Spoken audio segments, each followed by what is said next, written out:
Hi dear friends, welcome back to easy commerce concepts by Ajisa Fabansha. എൻ്റെ എല്ലാ പ്രിയപ്പെട്ട വിദ്യാർത്ഥികൾക്കും നമ്മുടെ പുതിയൊരു വീഡിയോയിലേക്ക് സ്വാഗതം.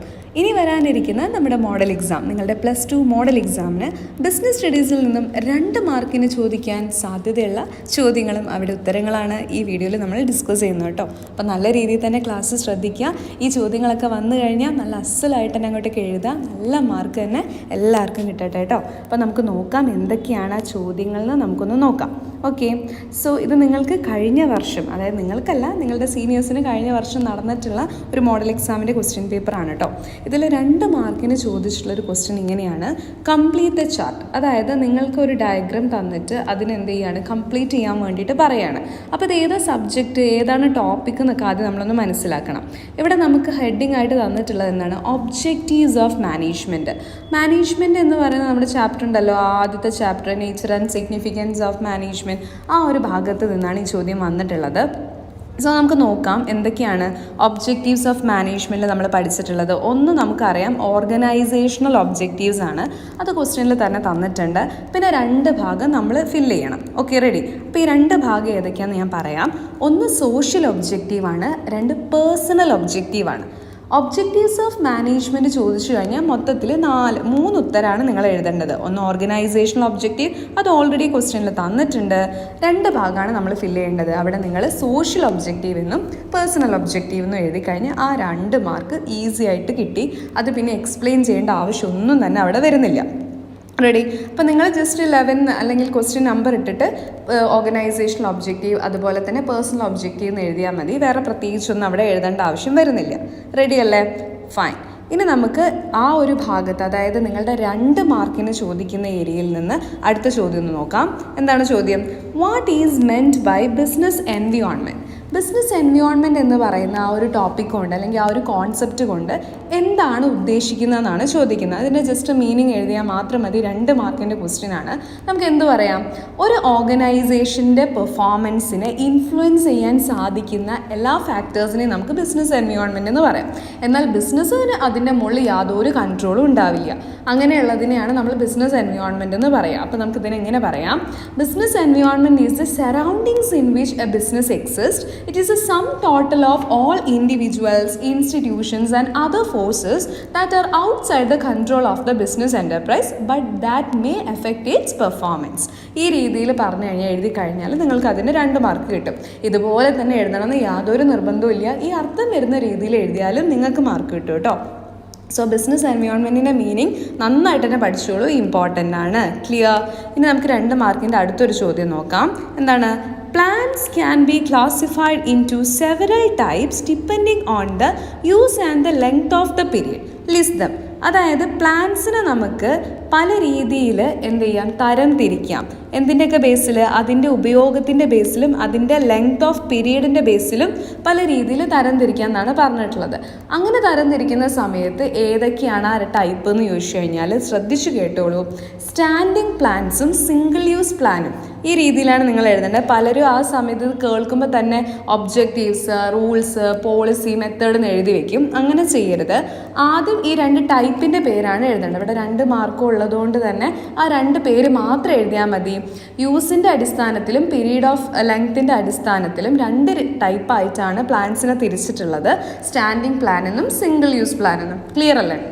ഒരൊറ്റ തവണ മാത്രം ഉപയോഗിക്കുന്ന പ്ലാനാണ് സിംഗിൾ യൂസ് പ്ലാൻ. അതിന് പെർഫെക്റ്റ് എക്സാമ്പിളാണ് ബഡ്ജറ്റ്, പ്രോഗ്രാമൊക്കെ. സ്റ്റാൻഡിങ് പ്ലാൻസ് എന്ന് വെച്ചാൽ അത് റിപ്പീറ്റഡ്ലി യൂസ് ചെയ്യും. ഒരു സ്ഥാപനത്തിൻ്റെ പോളിസി, റൂൾസ് ഒക്കെ അതിനുള്ള എക്സാമ്പിളാണ്. നിങ്ങളിപ്പോൾ ഇവിടെ എക്സാമ്പിൾ ഒന്നും എഴുതണ്ട, just standing plan, single use plan എന്ന് മാത്രം എഴുതിയാൽ മതി കേട്ടോ. റെഡി അല്ലേ? ഇനി നമുക്ക് 2 മാർക്കിൻ്റെ അടുത്ത ചോദ്യം നോക്കിയാലോ? നോക്കാം. Every organization will be characterized by both centralization and decentralization. Differentiate between centralization and decentralization വളരെ ഇമ്പോർട്ടൻ്റ് ആയിട്ടുള്ളൊരു ഏരിയ ആണ്, നമുക്ക് പഠിക്കാനുണ്ട്. ഇത് നമ്മൾ പ്രിൻസിപ്പിൾസ് ഓഫ് മാനേജ്മെൻറ്റിലും പറയുന്നുണ്ട്. അതുപോലെ തന്നെ നമുക്ക് ഇത് ഓർഗനൈസിങ് എന്നുള്ള ചാപ്റ്ററിലും ഇത് പഠിക്കാനുണ്ട്. സെൻട്രലൈസേഷൻ എന്ന് പറഞ്ഞു കഴിഞ്ഞാൽ ടോപ്പ് ലെവലിൽ അതോറിറ്റി കോൺസെൻട്രേറ്റ് ചെയ്യുന്നതിനെ വിളിക്കുന്ന പേരാണ് centralisation. Concentration of power or concentration of authority at the top level. എന്നാൽ ഡീസെൻട്രലൈസേഷൻ എന്ന് പറഞ്ഞാൽ എന്താണ്? അതോറിറ്റി സിസ്റ്റമാറ്റിക് ആയിട്ട് വ്യത്യസ്ത ലെവലുകളിലേക്ക് ഡെലിഗേറ്റ് ചെയ്ത് കൊടുക്കുന്നതിനെ വിളിക്കുന്ന പേരാണ് decentralisation. It is A systematic delegation of authority through out all the levels of management. അത് മാത്രമല്ല, സെൻട്രലൈസേഷൻ്റെയും ഡീസെൻട്രലൈസേഷൻ്റെയും മറ്റൊരു ഡിഫറൻസ് ആണ്, സെൻട്രലൈസേഷൻ കമ്പാരിറ്റീവ്ലി എംപ്ലോയീസിനെ ഡീമോട്ടിവേറ്റ് ആണ് ചെയ്യുന്നത്. എന്നാൽ ഡീസെൻട്രലൈസേഷൻ ചെയ്യുന്ന സമയത്ത് അത് എംപ്ലോയീസിനെ കൂടുതൽ മോട്ടിവേറ്റ് ചെയ്യുകയാണ് ചെയ്യുക. അവർക്ക് തീരുമാനിക്കാനുള്ള കാര്യങ്ങൾ അവരെ തന്നെ ഏൽപ്പിക്കുക, അല്ലെങ്കിൽ അവർക്ക് അതിനുള്ള അതോറിറ്റി പ്രൊവൈഡ് ചെയ്യുമ്പോൾ അവരത് മോട്ടിവേറ്റ് ചെയ്യുകയാണ് ചെയ്യുക.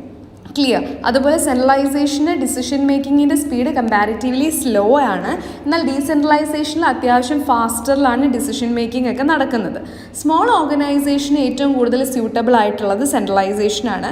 എന്നാൽ ലാർജ് ഓർഗനൈസേഷന് കുറച്ചുകൂടെ സ്യൂട്ടബിൾ ആയിട്ടുള്ളത് ഡീസെൻട്രലൈസേഷനാണെന്ന് മനസ്സിലാക്കുക. അപ്പോൾ ഈ രീതിയിൽ ഒരു 2 ഡിഫറൻസ് എഴുതിയാൽ മതി കേട്ടോ. അതിൻ്റെ മീനിങ്ങും അതിൻ്റെ സ്യൂട്ടബിലിറ്റി ഒക്കെ വെച്ചിട്ട് ഒരു 2 ഡിഫറൻസ് എഴുതിയാൽ നിങ്ങൾക്ക് ആ 2 മാർക്ക് ഈസി ആയിട്ട് കിട്ടും. റെഡി? ഇനി നമുക്ക് 2 മാർക്കിൻ്റെ അടുത്തൊരു ചോദ്യം നോക്കാം. List out the 4 elements of directing. വളരെ ഇമ്പോർട്ടൻ്റ് ആയിട്ടൊരു ക്വസ്റ്റ്യൻ ആണ്. ഡയറക്റ്റിംഗ് എന്നുള്ള നമ്മുടെ ചാപ്റ്ററിൽ വളരെ ഇമ്പോർട്ടൻ്റ് ആയിട്ട് നമ്മൾ പഠിക്കുന്ന ഒരു ഏരിയ ആണ് എലമെൻറ്റ്സ് ഓഫ് ഡയറക്റ്റിംഗ്. അപ്പോൾ ഡയറക്റ്റിംഗിൽ 4 എലമെൻറ്റ്സ് ആണ് വരുന്നത്: supervision, motivation, leadership and communication. SMLC എന്ന് നിങ്ങൾ മനസ്സിൽ ഷോർട്ടാക്കി വെക്കുക. SMLC, S for supervision, M for motivation, L for leadership and C for communication. ആ 4 എലമെൻറ്റ് എഴുതി കഴിഞ്ഞാൽ ജസ്റ്റ് എക്സ്പ്ലനേഷൻ ഒന്നും വേണ്ട കേട്ടോ. Just 1 supervision, 2 motivation, 3 leadership, 4 communication എഴുതിയാൽ നിങ്ങൾക്ക് അതിനുള്ള 2 മാർക്കായി. മിസ് ചെയ്യരുത്. ഇതൊക്കെ വളരെ വളരെ ഇമ്പോർട്ടൻ്റ് ആയിട്ടുള്ള ഏരിയാസ് ആണ് കേട്ടോ. അടുത്തൊരു അവസാനത്തെ ഈ 2 മാർക്കിൻ്റെ സെഷനിലുള്ള അവസാനത്തെ ഒരു ചോദ്യം നോക്കാം. Planning and controlling are interrelated. Comment. പ്ലാനിങ്ങും കൺട്രോളിങ്ങും ഇൻ്റർ റിലേറ്റഡ് ആണ്.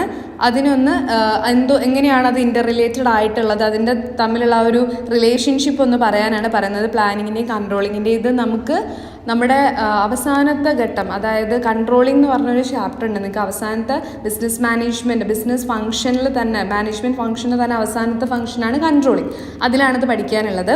പ്ലാനിങ് ആൻഡ് കൺട്രോളിംഗ് എന്ന് പറയുന്നത് മാനേജ്മെൻറ്റിലെ ഇൻസെപ്പറബിൾ ട്വിൻസ് എന്നാണ് പറയുക. അതായത് പിരിക്കാൻ പറ്റാത്ത ഇരട്ടകളായാണ് പ്ലാനിങ്ങിനെയും കൺട്രോളിങ്ങിനെയും കാണുന്നത്. A system of control is very important in the existence of certain standard. അതായത് കൃത്യമായിട്ട് നമ്മൾ കുറേ സ്റ്റാൻഡേർഡ്സ് ഫില്ല് ചെയ്ത് വെച്ചിട്ടുണ്ടാവും, പ്ലാൻ ചെയ്ത് വെച്ചിട്ടുണ്ടാവും. അതെല്ലാം പ്രോപ്പറായിട്ട് തന്നെയാണോ നടക്കുന്നതെന്ന് അറിയാൻ വേണ്ടിയിട്ടാണ് കൺട്രോളിങ് ചെയ്യുന്നത്. അപ്പോൾ controlling is necessary to monitor the progress. ഈ കാര്യങ്ങളൊക്കെ പ്രോപ്പറായിട്ടാണോ പോകുന്നതെന്ന് അറിയണമെങ്കിൽ കൺട്രോളിങ് അവിടെ കൂടിയേ തീരുള്ളൂ. അതുപോലെ planning without controlling is meaningless. അതായത് ഒരു എന്താ പറയുക, കൺട്രോളും ഇല്ലാതെ കാര്യങ്ങൾ പ്ലാൻ ചെയ്യുന്നത് മീനിങ്ലെസ് ആണ്. അതുപോലെ തന്നെ controlling is blind without planning.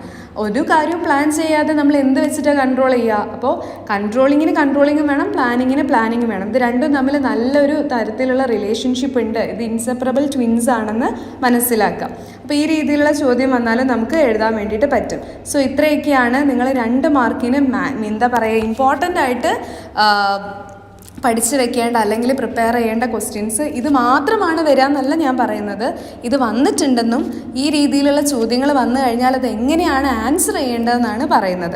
Clear അല്ലേ? അപ്പോൾ നന്നായിട്ട് തന്നെ പഠിക്കാം. ഓൾറെഡി 1 മാർക്കിന് ചോദിക്കുന്ന ചോദ്യങ്ങൾ, വന്നിട്ടുള്ള ചോദ്യങ്ങളും അവയുടെ ഉത്തരങ്ങളും നമ്മൾ അപ്ലോഡ് ചെയ്തിട്ടുണ്ട്. കാണാത്തവരുണ്ടെങ്കിൽ കാണുക. തൊട്ട് മുമ്പ് അപ്ലോഡ് ചെയ്തിട്ടുണ്ട്. അതിൻ്റെ ഒരു പ്ലേലിസ്റ്റും ക്രിയേറ്റ് ചെയ്ത് വെച്ചിട്ടുണ്ട്, കാണാം കേട്ടോ. പിന്നെ നിങ്ങൾക്ക് ഈ വീഡിയോസൊക്കെ ഹെൽപ്ഫുള്ളായിട്ട് ഫീൽ ചെയ്യുകയാണെങ്കിൽ തീർച്ചയായും നിങ്ങളുടെ ഫ്രണ്ട്സിനൊക്കെ ഷെയർ ചെയ്ത് കൊടുക്കുക. കൊമേഴ്സ് പഠിക്കുന്ന +2 കൊമേഴ്സ് വിദ്യാർത്ഥികൾക്ക് ഷെയർ ചെയ്ത് കൊടുക്കുക. നന്നായിട്ട് പഠിക്കുക. മോഡൽ എക്സാം നമുക്ക് തകർത്ത് എഴുതണം. അതിനുശേഷം ആനുവൽ എക്സാമിൻ്റെ പ്രിപ്പറേഷന് നമുക്ക് സ്റ്റാർട്ട് ചെയ്യണം. ഓക്കെ, റെഡി അല്ലേ? So thank you so much for watching the video. 3 മാർക്കിൻ്റെ ചോദ്യങ്ങളായിട്ട് ഉടനെ തന്നെ കാണാം. Thank you.